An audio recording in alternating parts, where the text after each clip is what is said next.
Delight IAS पर आप सभी का एक बार फिर से बहुत-बहुत स्वागत है। तो आप लोग यूपीएससी 2026 के नोटिफिकेशन का इंतज़ार कर रहे होंगे। आप में से कई लोगों के कमेंट वीडियोज़ पर आ रहे हैं कि सर फॉर्म कब तक आएगा? मन में थोड़ा परेशानी का माहौल है।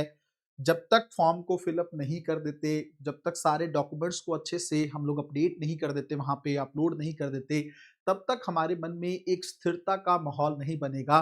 पढ़ाई भी अच्छे से नहीं कर पा रहे हैं, तो थोड़ा-सा उस मैटर को हम लोग डिस्कस करते हैं। कब तक यूपीएससी जो है अब फॉर्म जारी करने वाली है और आप लोगों को किन चीज़ों को लेकर ध्यान रखना है, उसके बारे में भी थोड़ा अच्छे से बात कर लेंगे। यूपीएससी ने जब मई 2025 में अपना कैलेंडर जारी किया था, तब यूपीएससी ने कहा था कि 14 जनवरी वो दिन है जब हम आपको 2026 का नोटिफिकेशन देंगे। मतलब 14 जनवरी 2026 को फॉर्म आना था, है ना? एप्लीकेशन फॉर्म आना था और उस दिन से आपको फॉर्म भरना या फॉर्म अप्लाई करने के लिए चीज़ें शुरू करनी थी। लेकिन 14 जनवरी को यूपीएससी का एक नोटिफिकेशन आता है और उस नोटिफिकेशन में यूपीएससी ये कहता है कि अभी के लिए फॉर्म को स्थगित कर दिया गया है। क्यों? क्योंकि प्रशासनिक कारण है। एडमिनिस्ट्रेटिव रीजन देते हुए यूपीएससी ने कहा कि अभी के लिए फॉर्म नहीं आ रहा है। तो सबको लगा था कि शायद 1 आध दिन क्या ऊपर-नीचे होगा, 2 दिन का ऊपर-नीचे होगा। तब मैंने आप लोगों को कहा था कि अब थोड़ा-सा समय लग सकता है। अगर 1 आध दिन की ही बात होती तो यूपीएससी खुद से ही जल्दी कर लेता। कुछ कारण मैंने आपको पहले वीडियोज़ में बताए थे कि एक तो वैकेंसीज़ को लेकर फाइनल प्रक्रिया नहीं हो पा रही है। स्टेट गवर्नमेंट्स जो हैं अपना टाइमली अपनी रिक्तियों को सबमिट नहीं करती हैं सेंट्रल गवर्नमेंट के पास, तो वो भी एक इश्यू रहता है। उसको लेकर दिक्कत है और अभी यूपीएससी की तरफ से कैडर पॉलिसी जो है, वो भी अपडेट की गई है। आपको पता होगा 2026 की कैडर पॉलिसी यूपीएससी की तरफ से या सरकार की तरफ से उसको बदल दिया गया है। मैंने उसके बारे में भी एक वीडियो आप लोगों को बना रखी है। आप अगर उसके बारे में नहीं जानते हैं या सिंपल फॉर्म में उसको समझना चाहते हैं, तो उस वीडियो को आप लोग देख सकते हैं। बिल्कुल आसान भाषा में मैंने उसको आप लोगों के सामने रखा है। तो उसके चलते भी चीजें हैं क्योंकि कैडर पॉलिसी को लेकर शायद सरकार जो है प्रेफरेंस आपसे प्रीलिम्स में ही भराने वाली है, इसलिए भी शायद फॉर्म की चीजें थी और सुप्रीम कोर्ट का एक डिसीजन भी उसके अकॉर्डिंग भी चीजें डिले हैं। अब बात ये है कि फॉर्म तो चलो डिले हो गया है, उसके चलते आप लोगों को परेशानी क्या है? एक तो बात ये है कि जब तक फॉर्म फिल नहीं करेंगे ना आप, तो मन में वो एक स्थिरता का माहौल नहीं बनेगा। हालाँकि मैंने कई बार आपको कहा है कि देखो एग्ज़ाम तो 24 मई को ही होना है ना? आप फॉर्म डिले होने का मतलब ये नहीं है कि एग्ज़ाम डिले हो रहा है। तो आप ये मत सोचो आपका टाइम तो जा रहा है। अगर आप देखेंगे जनवरी खत्म होने की तरफ है, तो फरवरी, मार्च और अप्रैल 3 महीने आप लोगों के पास बचे हैं। मई में तो एग्ज़ाम होना ही है और मई कब कैसे चला जाता है पता ही नहीं चलता। आप लोगों के पास 3 महीने का समय है, उसके अंदर भी फरवरी 28 दिनों की है। तो उसके अकॉर्डिंग आपको बहुत ज़्यादा एफर्ट करने की ज़रूरत है। आप इन सब चीज़ों से ध्यान हटाओ और पढ़ाई पे फ़ोकस करो। जल्द से जल्द अपनी चीज़ों को कंप्लीट करने की तरफ आगे बढ़ो, पहली चीज़। दूसरी बात ये है कि अब आपके मन में जो सवाल है कि सर कब तक फॉर्म आने वाला है? एटलीस्ट बताइए तो सही, फॉर्म को लेकर क्या अपडेट है? पहली बात तो मैं आप लोगों को बता दूँ कि आप लगभग अब 1 वीक का समय और बाकी है आप लोगों के लिए, जब यूपीएससी की तरफ से फॉर्म जारी कर दिया जाएगा। फॉर्म कल भी आ सकता है, परसों भी आ सकता है, लेकिन मेरे हिसाब से फरवरी के फर्स्ट वीक में यूपीएससी की तरफ से फॉर्म आप लोगों को दे दिया जाएगा। तो यहाँ से अब आपको ज़्यादा वेट नहीं करना पड़ेगा। 1 हफ्ते का समय और है। आप लोगों के पास फॉर्म का लिंक जो है अवेलेबल होगा और आपको फॉर्म फिल अप करना होगा। डेट्स तो अब चेंज होगी, लगभग मान के चलो 20 दिन का समय यूपीएससी आपको देगा। 2 फरवरी को, 3 फरवरी को जब भी फॉर्म आता है, उससे आप 20-30 दिन मान लीजिए, 20 दिन मान के चलिए कि यूपीएससी आपको देगा फॉर्म को फिल करने के लिए।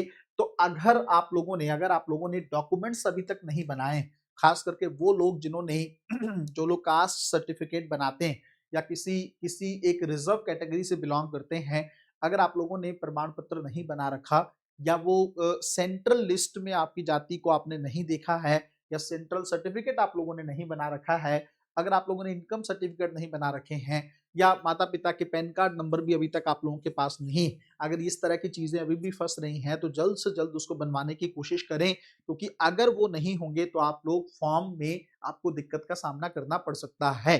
ठीक है? तो यहाँ से ज़्यादा डिले आप लोगों को करना नहीं पड़ेगा। आप लोगों को बहुत जल्द यूपीएससी की तरफ से फॉर्म का नोटिफ़िकेशन जो है आप लोगों को मिलने वाला है।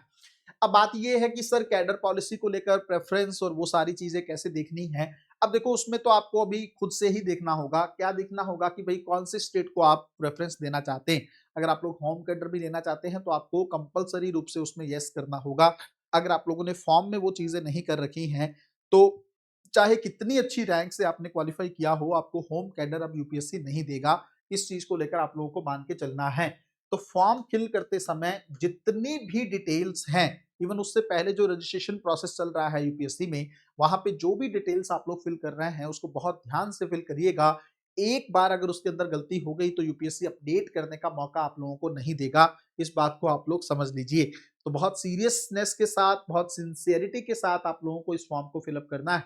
अगर आप लोगों ने अभी तक अपनी तस्वीर भी नहीं खिंचवाई है, जो आपको पता है कि जो फोटो आप लोगों को अपलोड करनी है वहां पे बिल्कुल लेटेस्ट पिक्चर होनी चाहिए, क्योंकि इस बार यूपीएससी फेस ऑथेंटिकेशन का सिस्टम भी लेकर आया है।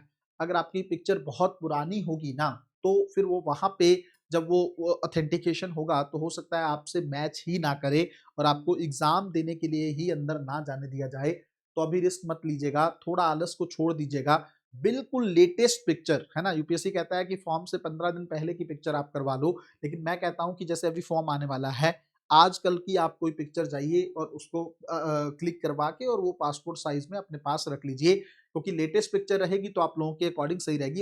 और एक और पॉइंट मैं आपको बता देता हूँ कि अगर आप स्पेक्स वगैरह लगाते हैं तो उतार के फोटो मत खिंचवाइएगा। जैसा आपका लुक है वैसे ही लुक में आपको फोटो खिंचवानी होगी। बिल्कुल भी चीजें चेंज नहीं होनी चाहिए, अदरवाइज आपको यूपीएससी में दिक्कत का सामना करना पड़ सकता है।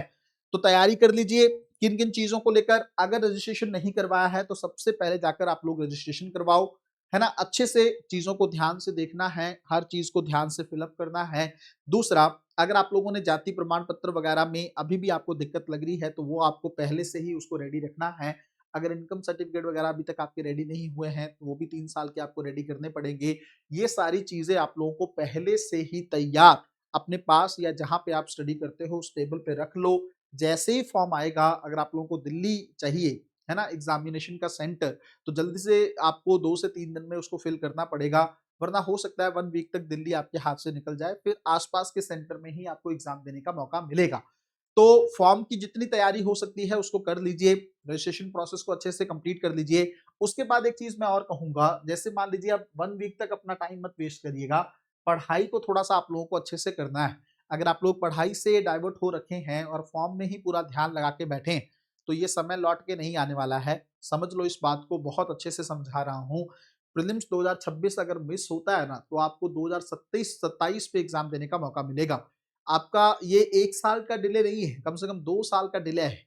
और ये डिले आपकी और भी चीजों को डिले कर देता है। आपके जीवन से जुड़े कई सारे डिसीजन फिर पेंडिंग हो जाते हैं। तो वो अगर पेंडिंग नहीं करने हैं तो हर हाल में प्रीलिम्स एग्जामिनेशन को आप लोगों को जो है क्वालिफाई करना है। एक और चीज मैं आपको बता दूं कि अंतिम प्रहार बैच जो है 2026 के प्रीलिम्स एग्जामिनेशन के लिए चल रहा है। बहुत ही स्ट्रेटेजिक बैच है। बहुत रणनीतिक तरीके से मैं उसमें काम कर रहा हूँ। चाहे वो स्टैटिक हो, है ना, रिवीजन का प्रोसेस हो, टेस्टिंग का मॉड्यूल हो, वो सब चीजें बहुत अच्छे तरीके से मैंने उसके अंदर ऐड की हैं। अगर आप लोग चाहते हैं कि 2026 का प्रीलिम्स किसी भी वजह से रद्द ना हो, किसी भी वजह से आप लोग उसको मिस ना करें, तो जल्द से जल्द उस बैच को आप लोग ज्वाइन कर सकते हैं। वैसे उस बैच में एनरोलमेंट बंद हो चुका है, लेकिन अगर कोई सीरियस एस्पिरेंट मुझे लगेगा तो मैं उसको अभी भी उसके अंदर रिकॉर्डेड चीजें देने के लिए तैयार हूँ। जल्द से जल्द आप उस बैच को ज्वाइन करके अपने प्रीलिम्स की सफलता को इंश्योर कर सकते हैं। मिलते हैं अगली वीडियो में, तब तक अपना ध्यान रखें, अपनी पढ़ाई को बहुत अच्छे तरीके से करते रहें। बहुत बहुत धन्यवाद।